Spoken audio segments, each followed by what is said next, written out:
Medicare is the federal government's health care program, and it covers qualifying individuals age 65 or older, or those under age 65 who are disabled, suffering from permanent kidney failure, or diagnosed with Lou Gehrig's disease. Medicare does not pay for long-term care, but it does pay for a portion of necessary medical expenses and hospitalizations.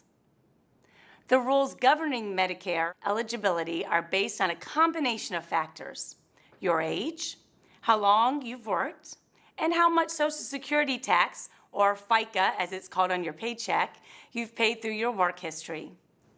For instance, if you've worked up to 20 out of 40 calendar work quarters, depending on your age, you've likely paid a sufficient amount of Social Security tax into the system to qualify for Medicare. For those who are disabled and meet the criteria, they often begin receiving Medicare 2 years after being approved for any kind of Social Security disability or SSD benefit. This is different than Supplemental Security Income, which is discussed in another video.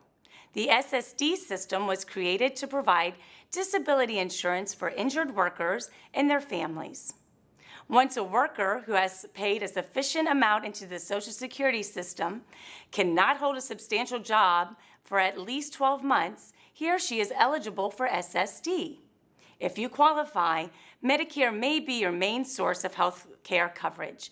If that's the case, Medicare will pay for your injury-related care when another party is responsible.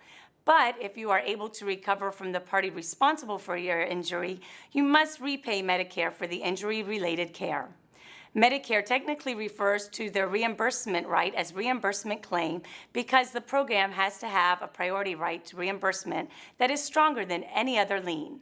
However, to keep it simple, we will refer to Medicare's right of recovery as a lien. Federal law requires all parties to consider Medicare's interests in their third-party settlements, where Medicare has made what are called conditional payments for injury-related care. The term conditional payments describes the injury-related health care payments Medicare made for your treatment, although another party caused and is legally responsible for your injury. Medicare makes the payment on the condition that the responsible party pay the program back for the treatment.